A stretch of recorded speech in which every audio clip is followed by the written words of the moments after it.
নেতা হতে যাদের শখ, আগে কাজ করো, আগে পরিশ্রম করো, আগে জনগণের সেবা করেন, জনকল্যাণমূলক কাজের সাথে নিজেকে সম্পৃক্ত করেন। নেতৃত্ব আপনার হাতে এমনিতেই ধরা দিবে।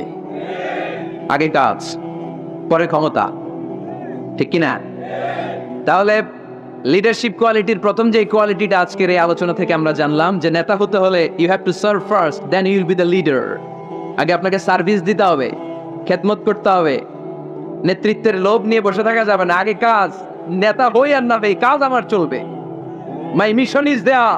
কোনো অপশক্তি, কোনো কিছুই আমার কাজকে থামায় ফেলতে পারবে না। চিল্লায় বলেন ঠিক কিনা? আগে কাজ, পরে নেতা, ঠিক কিনা? প্রথম পয়েন্টটা বুঝতে পারছেন? নেতা হইতে হলে প্রথমে কি করতে হয়? আওয়াজ করে বলেন, আগে কি, পরে। মাশাআল্লাহ, এই তো বুঝতে পারছি। নেতা হওয়ার 2 নাম্বার কোয়ালিটি হচ্ছে you have to overcome the challenges and you have to face the trials. আপনাকে চ্যালেঞ্জ মোকাবেলা করার ক্ষমতা থাকতে হবে, বাধা বিপত্তি ডিঙিয়ে সামনে যাওয়ার ক্ষমতা থাকতে হবে, তাইলে আপনি নেতা। নেতা যদি দুর্বল চিত্তের হয়, এটা কি নেতা না খেতা? হ্যাঁ, নেতা হইতে হলে আপনাকে চ্যালেঞ্জ মোকাবেলা করতে জানতে হবে। পাহাড় সম চ্যালেঞ্জ, আপনি এটাকে ডিঙ্গিয়ে চলে যেতে হবে। কোনো কিছু তাকে নাড়ায় না, সে অনড়। কোনো কিছুতে সে টলে না, সে অটল, সে নেতা, ঠিক কিনা? এজন্য আল্লাহ বললেন, ইব্রাহিম রাব্বুহু বিকালিমাতিন ফাতাম্মাহুন্না ক্বালা ইন্নী জাইলুকা লিন-নাসি ইমামা। ও নবী, স্মরণ করেন সে সময়ের কথা যখন আমি ইব্রাহিমকে অনেকগুলো পরীক্ষা করেছিলাম। প্রতিটা পরীক্ষায় ইব্রাহিম সফলতার সাথে উত্তীর্ণ হয়েছে। আর এই কারণে ইব্রাহিমকে ফলাফল স্বরূপ আমি জানিয়ে দিলাম, ইব্রাহিম ইন্নী জাইলুকা লিন-নাসি ইমামা, আমি তোমাকে গোটা বিশ্বের মানুষের ইমাম বানায়া দিলাম, নেতা বানায়া দিলাম। ইন্নী জাইলুকা লিন-নাসি ইমামা। When Allah test Ibrahim with some trials and he successfully overcome all the trials, and Allah said, Ibrahim, I'm gonna make you the leader. Ibrahim যতগুলো পরীক্ষা নিয়েছে সবগুলাই পাস। আগুনের পরীক্ষা পাস, নমরুদের পরীক্ষা পাস, কাবা ঘরের দায়িত্ব দেওয়া হয়েছে, এই পরীক্ষায় পাস। সন্তানকে মরুভূমিতে রেখে আসতে বলা হয়েছে, পাস। যতগুলো পরীক্ষা আমি নিলাম সবগুলাই তুমি পাস। তুমি বাধা বিপত্তি ডিঙিয়ে নিজেকে প্রমাণ করতে সক্ষম হয়েছে। আর ফলাফল স্বরূপ আমার ঘোষণা, ইন্নী জাইলুকা লিন-নাসি ইমামা, আমি তোমার ইমাম বানায় দিলাম, নেতা বানায় দিলাম। তার মানে নেতা হতে হলে যত ওভারকাম আছে, স্ট্রাগল আছে, চ্যালেঞ্জ আছে, এগুলো ডিঙিয়ে সামনের দিকে আগাতে হয়। নেতা ভয় পাইলে চলে না। চিল্লা এখন ঠিক কিনা? বাধা আসবে, বিপত্তি আসবে, নেতা অটল অনড়, তাহলেই চিনি নেতা। বুঝতে পেরেছেন? এবার আমরা দেখি যে আল্লাহ রাসূল সাল্লাল্লাহু আলাইহি ওয়াসাল্লামের জীবনে বাধা বিপত্তি ছিল কিনা, চ্যালেঞ্জ তিনি ওভারকাম করেছিল কিনা। আপনাদের কি মনে হয়, আমার নবীর জীবনে কোনো বাধা বিপত্তি ছিল না? আওয়াজ শুনে তো মনে হয়েছিল না। হ্যাঁ, আবু জাহেল তো আল্লাহ রাসূলকে লাল গালিচার সংবর্ধনা দিয়েছিল, তাই না? হ্যাঁ, গোলাপ ফুলের বিছানা বানায় রাখছিল, তাই না? না, পাহাড় সম চ্যালেঞ্জ ওভারকাম করে তিনি নিজের নেতৃত্বের প্রমাণ দিয়েছেন। নিজেকে প্রমাণ করে করে তিনি সামনের দিকে এগিয়েছেন, ঠিক কিনা? যেন তেন পরীক্ষা বিশ্বনবী দেন নাই। এমন এমন পরীক্ষা রব্বুল আলামিন বিশ্বনবীর কাছ থেকে নিয়েছেন, গোটা বিশ্বের কোন নবী ওই পরীক্ষা দেয় নাই। আল্লাহর হাবিব সাল্লাল্লাহু আলাইহি ওয়াসাল্লামকে পাগল বলা হয়েছে, হয় নাই? কবি বলা হয়েছে, গণক বলা হয়েছে, গণক। আল্লাহ রাসূল সাল্লাল্লাহু আলাইহি ওয়াসাল্লামকে বলা হয়েছে আফতার, লেজ কাটা, নির্বংশ। আল্লাহর হাবিব সাল্লাল্লাহু আলাইহি ওয়াসাল্লাম যখন মক্কায় সালাত পড়তেন, উটের পচা নারী বুড়ি পিঠে চাপিয়ে দেয়া হতো। 3 বছর শিয়াবে আবি তালেবের জেলখানায় বন্দী ছিলেন। আপনি বন্দী ছিলেন কয় বছর? আমি ছিলাম কয় বছর? আল্লাহর হাবিব সাল্লাল্লাহু আলাইহি ওয়াসাল্লাম কয় বছর বন্দী? এটা অর্থনৈতিক আগ্রাসন, সামাজিক বয়কট। এদের সাথে কারোর বিয়ে হবে না, এদের কাছে কোনো পণ্য বিক্রি করবে না, এদের থেকে কিছু কিনবে না। প্রথম বছর যেহেতু ওনারা ছাগল চড়াতেন, ছাগলের গোশত খেলেন।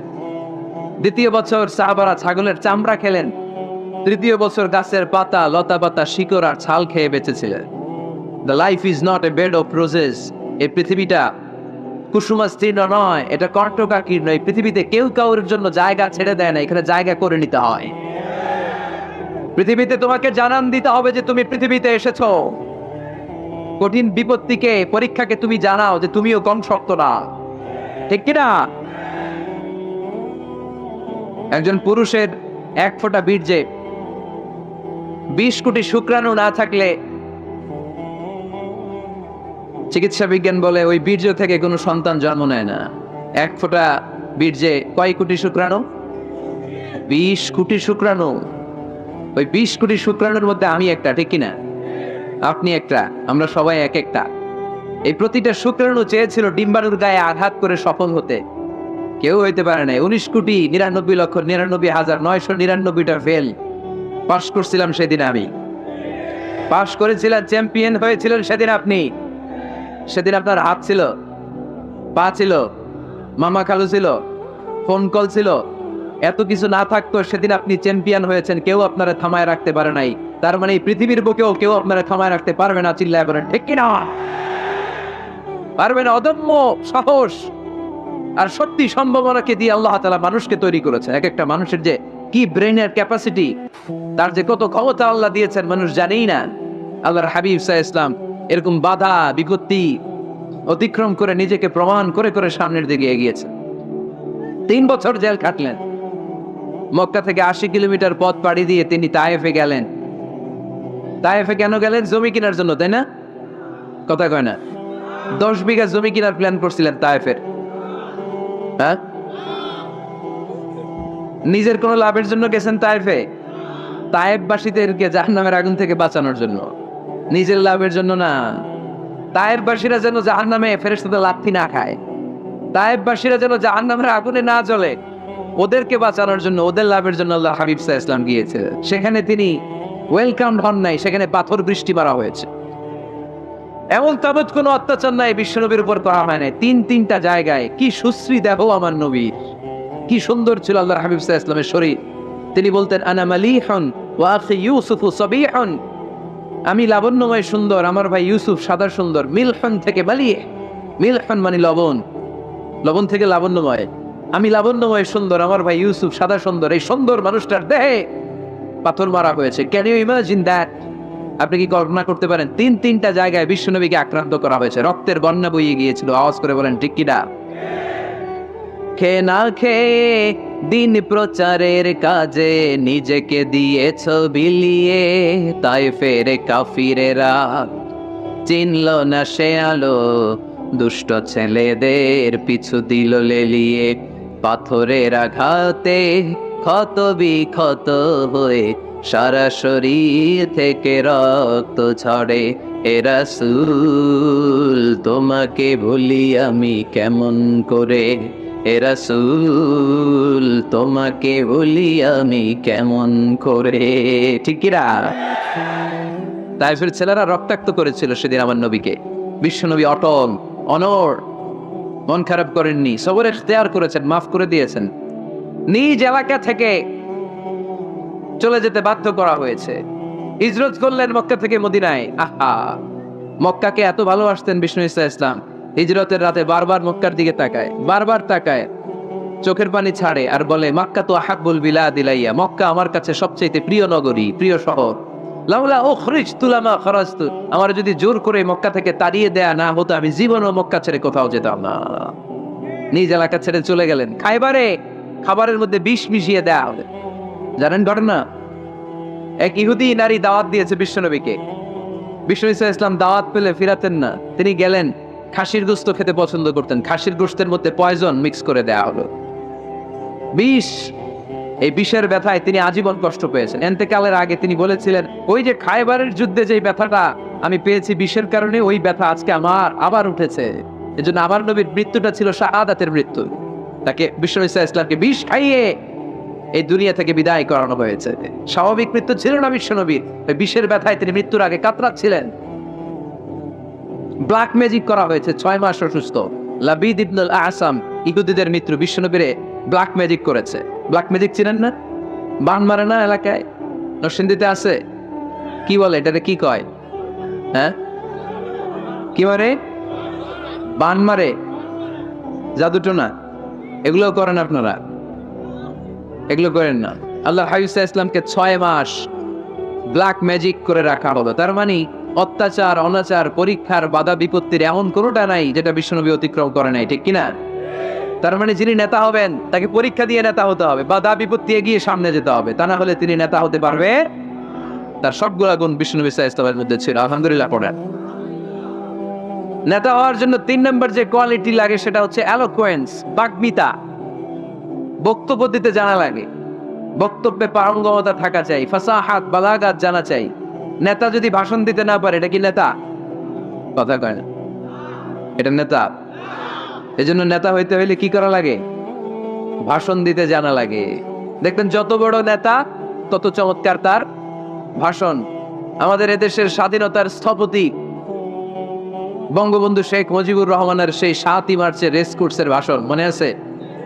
এবারের সংগ্রাম মুক্তির সংগ্রাম, এবারের সংগ্রাম এখনো কানে বাজে, ঠিক কিনা? যতদিন বাংলাদেশ থাকবে ততদিন এই ভাষণ থাকবে কি থাকবে না? তাহলে নেতা হইতে হইলে এরকম ভাষণ জানা লাগে। বারাক ওবামার নাম শুনছেন? কথা কয় না, শুনছেন? শুনছেন? এই লোকটাও চমৎকার ভাষণ দিতে জানতো। যে এলাকায় যাইতো ওই এলাকা ধরে ডাক দিত, লোকজন খুশি হয়ে যেত। নির্বাচনে জিতে প্রথমে উনি গেল শিকাগো সিটিতে, আমেরিকা একটা শহর আছে শিকাগোতে, বিশাল বড় অ্যাসেম্বলি। উনি ভাষণ শুরু করলেন এভাবে, হ্যালো শিকাগো, মানে পুরো শিকাগো শহরটার একটা ডাক দিলেন। শিকাগোর লোক তো আনন্দে আটখান হয়ে কাই, খুশি। তার মানে নেতাকে ভাষণ দিতে জানতে হয়, কথা বলতে না জানলে নেতা হইতে পারে? কথা বলেন। বক্তব্যে পারঙ্গমতা থাকা চাই, অসাধারণ বক্তব্য দেওয়ার ক্ষমতা থাকা চাই। এবার আসুন দেখি বিষ্ণু ইসলামের এটা ছিল কি ছিল না? আল্লাহর হাবিব ইসলামের বক্তব্য দেওয়ার গুণাবলী ছিল কি ছিল না? সহিহ মুসলিমের বর্ণনা, আল্লাহর হাবিব ইসলাম বলেন, উতিতু জাওয়ামিউল কালিম, আমাকে আল্লাহ তাআলা জাওয়ামিউল কালিম দিয়েছে। মানে আমি এমন কথা বলি, কথাগুলো ছোট কিন্তু এর আবেদন অনেক বড়। আমি কথা বলি অল্প কিন্তু এটার impact in the heart of people, in the heart of the listener, যারা শুনে তাদের হৃদয়ে এটার প্রভাব অনেক বেশি। আমার কথাগুলো concise in wording but comprehensive in meaning, বলি কম অর্থ বেশি। হাজার লাইন ব্যাখ্যা করো আমার কথাকে ব্যাখ্যা শেষ করা যায় না, চিল্লায় বলেন ঠিক কিনা? তিনি জাওয়ামিউল কালিম জানতেন, এত সুন্দর পরিষ্কার পরিচ্ছন্ন আরবি ভাষায় তিনি কথা বলতেন। আবার আম্মা জান বলেন, সেই বুখারীর বর্ণনা, আল্লাহর হাবিব সাল্লাল্লাহু যখন বক্তব্য রাখতেন, লাউ আদাহুল আদুল আহসাবু, কেউ যদি চাইতো আল্লাহর হাবিব সাল্লাল্লাহু বক্তব্যে কয়টা বাক্য বলেছেন, কয়টা শব্দ বলেছেন, কয়টা বর্ণ ব্যবহার করেছেন, চাইলে প্রতিটা বাক্য আর শব্দ হাতে গোনা যেত। সুবহানাল্লাহ নাই? এত সুন্দর পরিচ্ছন্ন আরবিতে তিনি বক্তব্য করতেন, কথা বলতেন। লাউ আদাহুল আদুল আহসাবু, কেউ চাইলে গুনতে পারতো রাসূল সাল্লাল্লাহু ওনার ভাষণে কয়টা বাক্য বলেছেন, ওনার এই বক্তব্যে তিনি কয়টা শব্দ ব্যবহার করেছেন, চাইলেই গুনা যেত। সুবহানাল্লাহ পড়েন। আল্লাহর হাবিব সাল্লাল্লাহু আলাইহি ওয়াসাল্লাম যখন বর্ণনা করতেন, বুখারীর বর্ণনা, আ'আদাহা সালাসান, গুরুত্বপূর্ণ কোনো কথা বললে এটা 3 বার রিপিট করতেন, হাত্তা তুফহামা আনহু, যাতে এটা সহজে বোঝা যায়। গুরুত্বপূর্ণ কথা বলার সময় কয়বার বলতেন? আল্লাহর হাবিব সাল্লাল্লাহু আলাইহি ওয়াসাল্লাম একবার তাকওয়ার ওয়াজ করছিলেন আর বলছিলেন, আত-তাকওয়া হাহুনা, আত-তাকওয়া হাহুনা, আত-তাকওয়া হাহুনা, ওয়া ইউশিরু ইলা সাদরিহি 3 মাররাত, তাকওয়া এখানে, তাকওয়া এখানে, তাকওয়া এখানে বলে তিনি অন্তরের দিকে 3 বার ইঙ্গিত করেছেন। সুবহানাল্লাহ পড়বেন না? তাকওয়া থাকে কোন জায়গায়? কোথায়? নাকি আল্লাহর হাবিব বলছেন আত-তাকওয়া হাহুনা, আত-তাকওয়া হাহুনা, আত-তাকওয়া হাহুনা? কি বলছেন? আত-তাকওয়া হাহুনা, তাকওয়া থাকে হৃদয়ে। তার মানে গুরুত্বপূর্ণ কথা বলার সময় আল্লাহর হাবিব সাল্লাল্লাহু আলাইহি ওয়াসাল্লাম 3 বার রিপিট করতেন। সুবহানাল্লাহ পড়েন।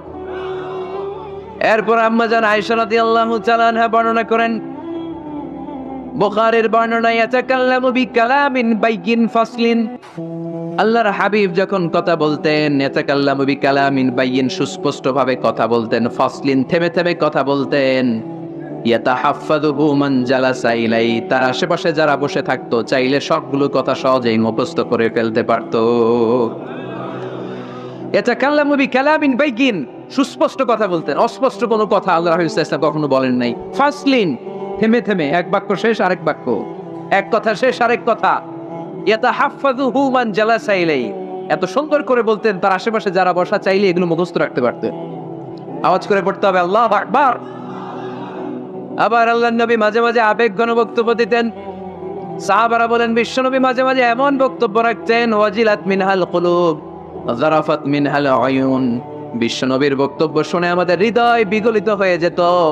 বিশ্বনবীর আলোচনা শুনে, নাসিহাত শুনে আমাদের চোখ দিয়ে দাঁড় দাঁড় করে পানি ঝরতো, দাঁড় দাঁড় করে চোখ দিয়ে পানি ঝরতো, হৃদয় বিগলিত হয়ে যেত। তার মানে আবেগঘন বক্তব্য দিতে জানতেন। আবার পাশাপাশি বিশ্বনবী মাঝে মাঝে জেহাদি বক্তব্য দিতেন, তেজস্বী বক্তব্য দিতেন। হাত্তা ইহতাবাররাত আইনা ওয়া আলা সাউতু ওয়াশতাদ্দা গাদাবু। মাঝে মাঝে যখন জ্বালাময়ী তেজস্বী ভাষণ দিতেন, চেহারাটা লাল হয়ে যেত, চোখগুলো লাল হয়ে যেত, বিশ্বনবীর কণ্ঠ উঁচু হয়ে যেত, রাগে তিনি গড়গড় করতে থাকতেন, মনে হচ্ছে তিনি সেনাবাহিনীর কমান্ডার। সুবহানাল্লাহ পড়ে। এই বর্ণনাগুলো থেকে বোঝা যায় একজন বক্তার বক্তব্য দেওয়ার যত কোয়ালিটি থাকতে পারে, যত চমৎকার বক্তব্যের পারঙ্গমতা থাকতে পারে, তার সবগুলো আমার নবীর মধ্যে ছিল কি ছিল না? আওয়াজ করে বলেন, ছিল কি ছিল না? তার মানে নেতৃত্বের যে গুণাবলী, তার 3 নাম্বার গুণাবলী হচ্ছে বাগ্মিতা, এলোকুয়েন্স। নেতার কথা বলতে জানতে হবে। আর তার সবগুলো গুণ আমার বিশ্বনবীর জীবনের মধ্যে পাওয়া যায়, ঠিক কিনা? আপনাদের কি কষ্ট হচ্ছে? গরম লাগতেছে না? আমার তো লাগতেছে অনেক। শেষ করে দেই তাইলে, না? হ্যাঁ, কষ্ট হচ্ছে না? তাকবীর দেয়া যাবে? জোরে না আস্তে?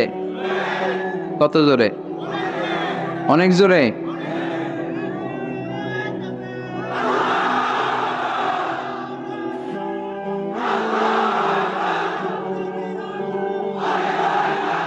পানি আসছে?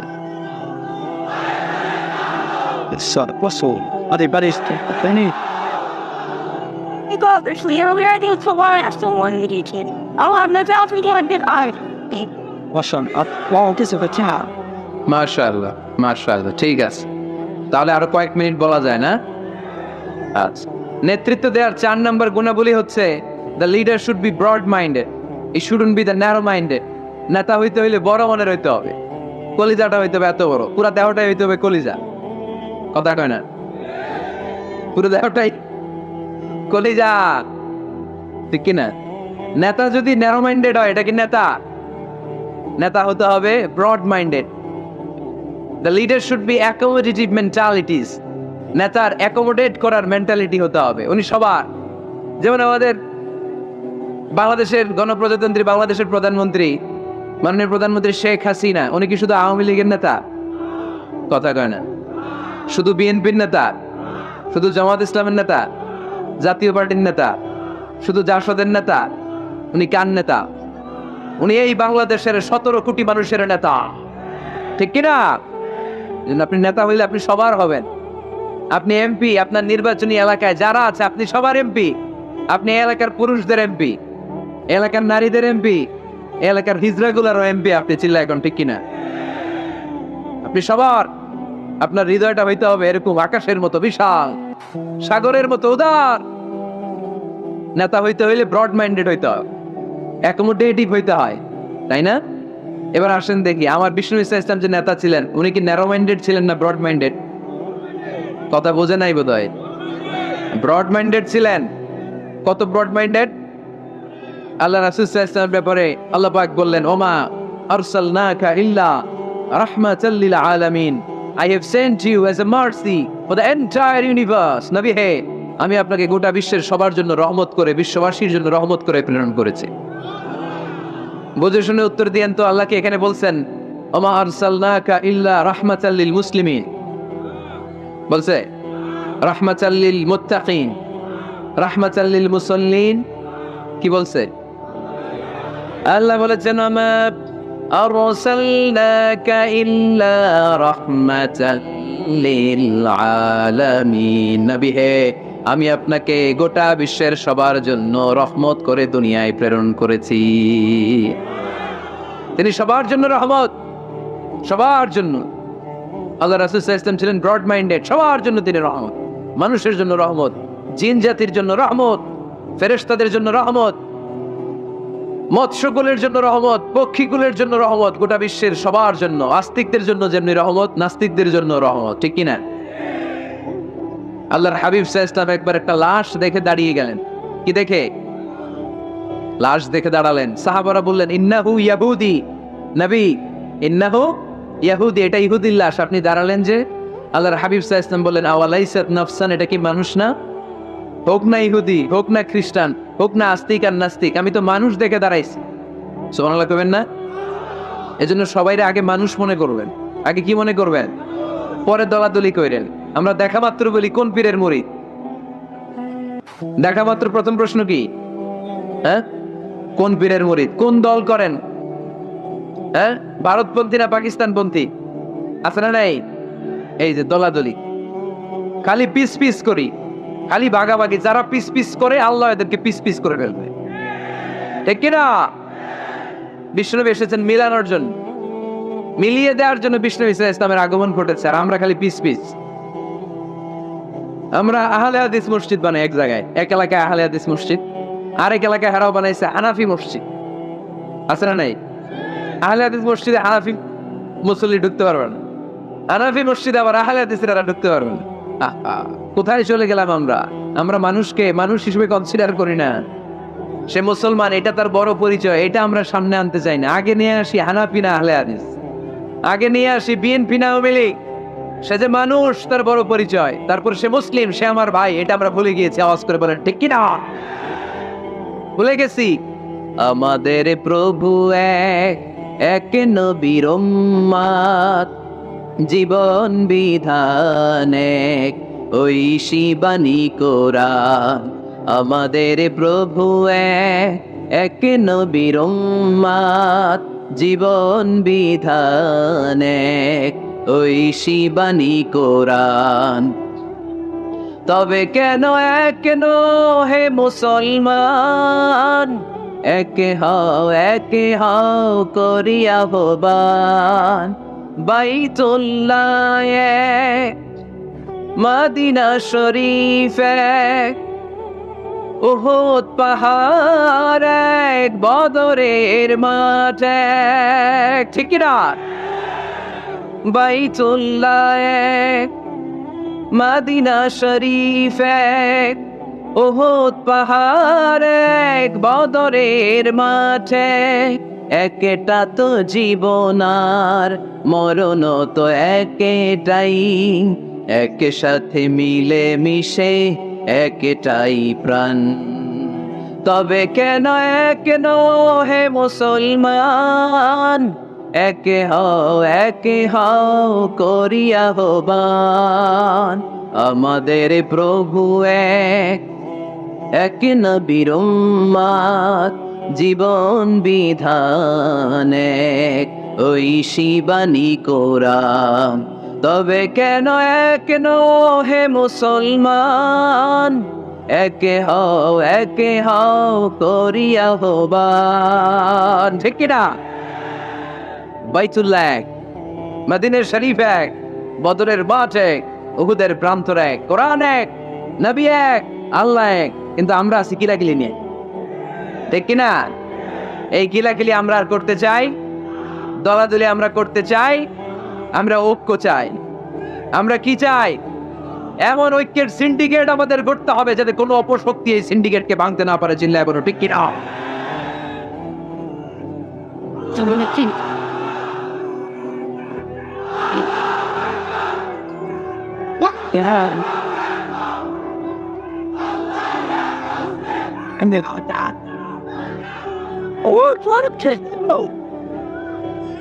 আমরা সবাই এক। আওয়াজ করে বলতে হবে আমরা সবাই কি? আরো জোরে, আমরা সবাই কি? আল্লাহর হাবিব সাল্লাল্লাহু আলাইহি ওয়াসাল্লাম ইহুদির লাশ দেখে দাঁড়ায়। অন্যরা বলল ইন্নাহু ইয়াহুদি, আপনি যে ইহুদির লাশ দেখে দাঁড়ান। সাহাবী বললেন আওয়ালাইসাত নাফসান, এটা কি মানুষ না? আমি তো মানুষ দেখে দাঁড়িয়েছি। আল্লাহর হাবিব সাল্লাল্লাহু আলাইহি ওয়াসাল্লাম বললেন এটা কি মানুষ না? আমি তো মানুষ দেখে দাঁড়িয়েছি। জাদুল মাআদ ফি হাদি খায়রিল ইবাদ, ইবনুল কাইয়িম আল জাওজিয়ার লেখা আল্লাহ রাসূল সাল্লাল্লাহু আলাইহি ওয়াসাল্লামের বায়োগ্রাফির উপর একটা বই। এই বইতে এবং আসির আল হালাবিয়াতে একটা ঘটনা এসেছে যে আল্লাহর হাবিব সাল্লাল্লাহু আলাইহি ওয়াসাল্লামের সাথে দেখা করার জন্য নাজরান থেকে ৬০ জন খ্রিস্টান পাদ্রী এসেছিল। কয়জন? আওয়াজ করে বলেন। খ্রিস্টান পাদ্রী। এখন আসার পরে রাসূল সাল্লাল্লাহু আলাইহি ওয়াসাল্লাম ওনাদেরকে নিয়ে কই বসবেন, জায়গা নাই। এক সাহাবী বলে এক কাজ করি, যেহেতু দুপুরবেলা আসছে, পাহাড়ের ছায়া আছে, এই ছায়াতে নিয়ে বসি। আল্লাহর হাবিব বললেন না, এরা খ্রিস্টান মেহমান, আবার পাদ্রী, ওই ধর্মের আলেম, এদেরকে বুঝি পাহাড়ের মরুভূমিতে নিয়ে বসা যায়? আরেক সাহাবী বলেন, ইয়া রাসূলুল্লাহ, আমার খেজুর বাগানের সব খেজুর পেড়েছি, এবার খেজুরের পাতাগুলো কাটলে সমস্যা নেই, সব খেজুরের পাতা কেটে বাগান থেকে এনে আমি খেজুর পাতার একটা বিছানা বানায় দেই বড় করে, এটাতে নিয়ে বসেন। আল্লাহর হাবিব সাল্লাল্লাহু আলাইহি ওয়াসাল্লাম বলেন, এটা কথা বললা?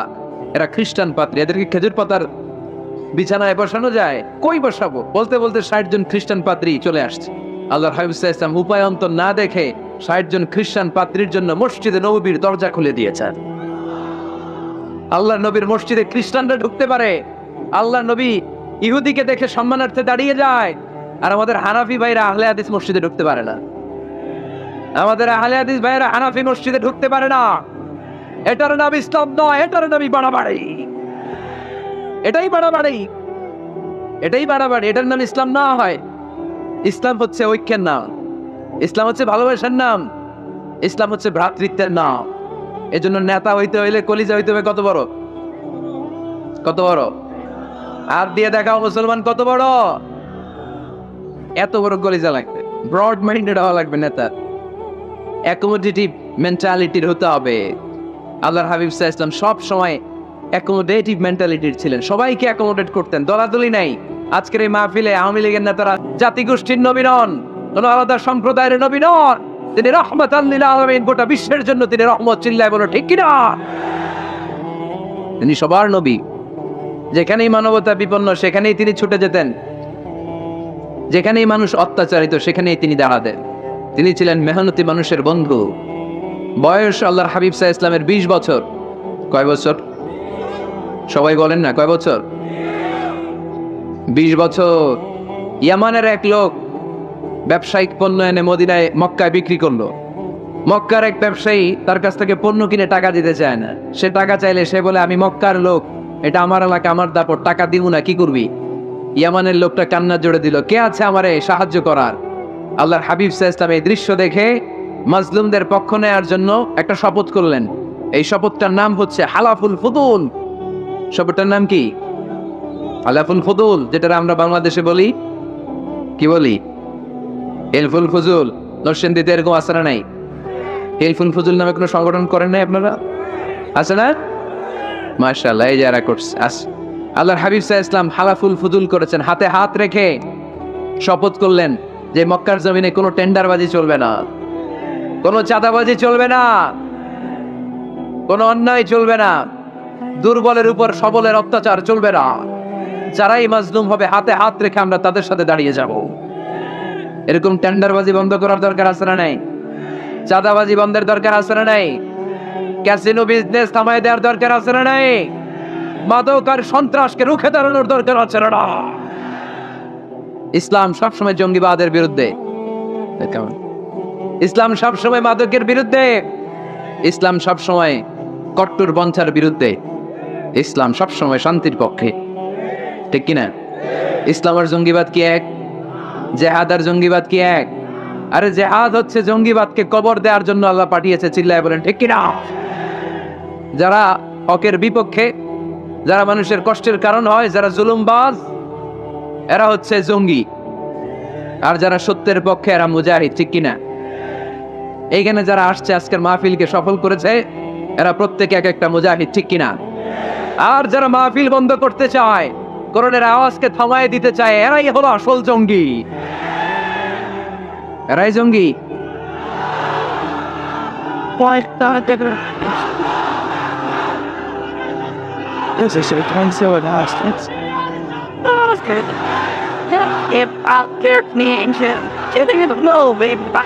আল্লাহর হাবিব সাল্লাল্লাহু আলাইহি ওয়াসাল্লাম তিনি সব সময় সত্যের পক্ষে ছিলেন। তার মানে এই পৃথিবীতে সবচেয়ে বড় মুজাহিদের নাম হচ্ছে মুহাম্মদ সাল্লাল্লাহু। আচ্ছা দেখি আপনাদের কমন সেন্স কতটুকু। আল্লাহর হাবিব যদি সবচেয়ে বড় মুজাহিদ হয়, তাহলে আল্লাহর হাবিব সাল্লাল্লাহু আলাইহি ওয়াসাল্লামের সময়ের সবচেয়ে বড় জঙ্গিটার নাম কি? আবু জাহেল, ঠিক কিনা? মুসা আলাইহিস সালাম ছিলেন মুজাহিদ, তার মানে ওনার সময়ের সবচেয়ে বড় জঙ্গিটার নাম কি? ইব্রাহিম আলাইহিস সালাম ছিলেন মুজাহিদ, ওনার সময়ের সবচেয়ে বড় জঙ্গির নাম কি? এখনো যারা কোরআনের পক্ষে, ইসলামের পক্ষে, আমার নবীর পক্ষে, এরা এক একটা মুজাহিদ, আর যারাই কোরআনের বিপক্ষে এরা এক একটা জঙ্গি। এরাই জঙ্গি। ডেফিনেশন খুব সহজ। যারা হকের পক্ষে মুজাহিদ, যারা কল্যাণের পক্ষে এরা মুজাহিদ। যারা হকের বিপক্ষে এরা জঙ্গি। এই জঙ্গিবাদের কবর রচনা করার জন্য আল্লাহ তাআলা জিহাদকে ফরজ করেছেন। এজন্য জিহাদ আর জঙ্গিবাদকে কখনো গোলানো যাবে। আল্লাহর হাবিব সাল্লাল্লাহু আলাইহি ওয়াসাল্লাম ছিলেন মেহনতি মানুষের বন্ধু। মেহনতি খেটে খাওয়া মানুষকে আমার নবী এত ভালোবাসতেন যে বিদায় হজের মতো এত গুরুত্বপূর্ণ ভাষণেও বাদ যায়নি খেটে খাওয়া মানুষের কথা। তিনি বলেছেন, আরিকাকুম আতইমুহুম মিম্মা তাকুলুন ওয়াকসুহুম মিম্মা তালবিসুন। খবরদার, তোমাদের অধীনস্থ কর্মচারীদের সাথে খারাপ আচরণ করো না। তোমরা যা খাবে তাদেরও তা খেতে দিও, তোমরা যা পড়বে সেখান থেকে তাদেরকেও পোশাকের ব্যবস্থা করে দিও। মেহনতি মানুষের কথা বিষ্ণুনবী বিদায় হজের ভাষণেও বলেছেন, ঠিক কিনা? তার মানে আমার নবী কি ন্যারো মাইন্ডেড ছিলেন না ব্রড মাইন্ডেড? আওয়াজ করে বলতে হবে, ন্যারো মাইন্ডেড না ব্রড মাইন্ডেড? Broad minded. এই ছেলে, তোমার এত ফটো সেশন লাগে কেন? কিসে বসে থাকো, এত ফটো তুলো না তো। নেতা হইতে হইলে বড় মনের অধিকারী হইতে হয়। তার মানে এই কোয়ালিটি আমার নবীর মধ্যে ছিল কি ছিল না? আওয়াজ করে বলতে হবে, ছিল কি ছিল না? কষ্ট হইতেছে আপনাদের? নেতা হওয়ার জন্য 5 নম্বরে যে গুণটা লাগে সেটা হচ্ছে ট্রুথফুলনেস এন্ড দ্য ট্রাস্টওয়ার্দিনেস। নেতার সত্য কথা বলা লাগবে আর আমানতদার হওয়া লাগবে, ঠিক কিনা? মিথ্যা কথা বললে এটা কি নেতা? এটা কি? হ্যাঁ, আমি কই নাই, আপনারা কইছেন, আমার কোনো দোষ নাই। ট্রাস্টওয়ার্দিনেস থাকতে হবে, মানে আমানতদারিতা থাকতে হবে। আল্লাহর হাবিব সাল্লাল্লাহু আলাইহি ওয়াসাল্লাম কোথাও গেলেই মক্কার লোকেরা খুশি হয়ে যেত, বলতো যা আমিন রাদিনা বে। আরে আমিন আসছে, আলামিন as-সাদিক আল-আমিন, সত্যবাদী এসেছে। ওয়া আনজির আশিরাতাকাল আকরাবিন, হে নবী মুহাম্মদ, তুমি তোমার নিকট আত্মীয়দেরকে এবার জাহান্নামের ভয় দেখাও। মক্কায় যখন এই আয়াত নাযিল হলো, আল্লাহর হাবিব সাল্লাল্লাহু আলাইহি ওয়াসাল্লাম সাফা পাহাড়ের উপরে উঠে ডাক দিলেন, ও কুরাইশের লোকেরা, ও হাশিমি খানদানের লোকেরা, ও আমার বংশের লোকেরা। ডাক দেওয়ার সাথে সাথে সব লোক, কারণ কণ্ঠটা চিনা, সবাই বুঝতে পারছে এটা মুহাম্মদ সাল্লাল্লাহু আলাইহি ওয়াসাল্লামের কণ্ঠ। মক্কার সব লোকেরা, ইসলামের একেবারে প্রাথমিক যুগের কথা শোনাচ্ছি, তখনও তিনি বেশি দাওয়াতি কার্যক্রম শুরু করেন নাই। উনি বললেন, ও আমার হাশিমি খানদানের লোকেরা, ও আমার আত্মীয়রা। বিশ্ব ইসলামের কণ্ঠ ছিল পরিচিত, সবাই বের হয়ে আস এসে বলল, মুহাম্মদ কেন ডেকেছ? আল্লাহর হাবিব সাল্লাল্লাহু আলাইহি সাল্লাম বললেন, আমি যদি এখন তোমাদেরকে বলি, এখনই আমি যদি তোমাদের বলি এই সাফা পাহাড়ের পেছনে একদল নাঙ্গা তলোয়ার নিয়ে ঘোড়সাওয়ার তোমাদেরকে কচু কাটার জন্য অপেক্ষা করছে, তোমরা কি আমার কথা বিশ্বাস করবা? আমার কথা শুনতেছেন আপনারা? মনোযোগ আছে না গেছে? আল্লাহর হাবিব সাল্লাল্লাহু আলাইহি ওয়াসাল্লাম বললেন, আমি যদি বলি সাফা পাহাড়ের পেছনে নাঙ্গা তলোয়ার নিয়ে একদল ঘোড়সাওয়ার তোমাদেরকে কচু কাটার জন্য অপেক্ষা করছে, বিশ্বাস করবা? মক্কার সবগুলো লোক একসাথে বলল, নাআম, অবশ্যই বিশ্বাস করব, কারণ মা জাররাবনা আলাইকা ইল্লা সিদকা। মুহাম্মদ, আমরা জীবনে তোমার থেকে একদিনও একটা মিথ্যা কথা শুনি নাই। We have never been experienced a single lie from you in our life. কথাটার ওজন কত খেয়াল করতে হবে। এই কথাটার ওজন কতটুকু খেয়াল করেন। এলাকার লোকেরা ঘোষণা দিয়ে দিচ্ছে, মা জাররাবনা আলাইকা ইল্লা সিদকান, we have never ever experienced a single lie from you. আমরা আমাদের জীবনে কোনোদিন তোমার থেকে একটা মিথ্যা কথা শুনি নাই, তাই তুমি যাই বলবা তাই বিশ্বাস করো।